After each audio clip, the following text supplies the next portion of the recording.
गिलहरी और जादुई तालाब। पंचतंत्र की कहानी। एक जंगल में एक बुलबुल नाम की एक गिलहरी रहती थी।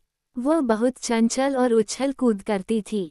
कई बार जंगल के जानवर उसे समझाते थे कि इतनी उछल कूद और शरारत करना ठीक नहीं है, लेकिन वह नहीं मानती थी। उसे ये सब करने में मजा आता था। एक दिन बुलबुल एक पेड़ पर उछल कूद कर रही थी। तभी वहां भोलू भालू आया। बुलबुल कूदकर उसकी पीठ पर बैठ गई। भोलू बोला, बुलबुल बहन, आज भी रोज की तरह शैतानी कर रही हूँ।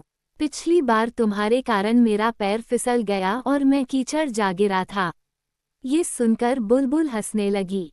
बुलबुल बोली, माफ करना भोलू, तुम्हें देखकर तुम्हें छेड़ने का मन करता है, लेकिन मैं वादा करती हूँ आज तुम्हारे साथ कोई शरारत नहीं करूँगी। भोलू एक पेड़ के नीचे लेटकर आराम करने लगता है। कुछ देर बाद बुलबुल की आवाज सुनकर उठ जाता है। बचाओ बचाएं, मैं यहाँ पेड़ की डाल पर फंस गई।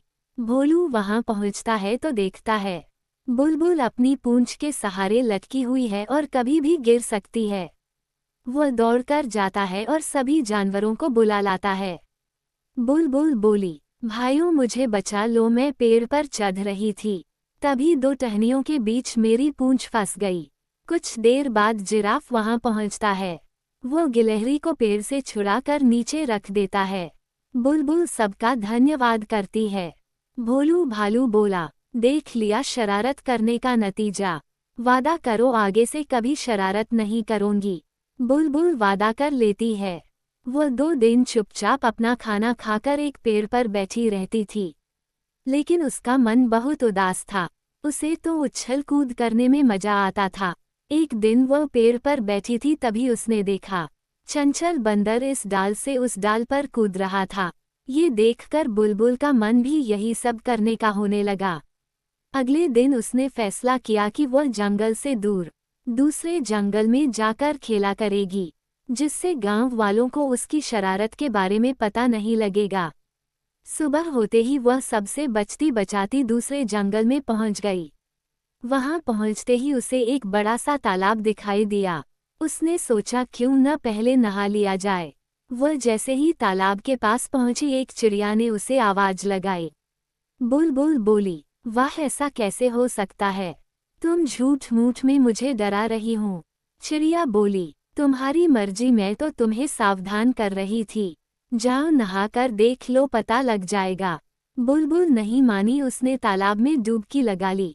उसे बहुत मजा आया। वह बहुत देर तक तालाब में नहाती रही। जब वह तालाब से बाहर निकली तो चिड़िया उसे देखकर हंसने लगी।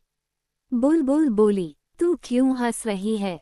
चिड़िया बोली, तुम्हारी पूंछ कहाँ है? बुलबुल ने पलटकर देखा तो उसकी पूंछ नहीं थी।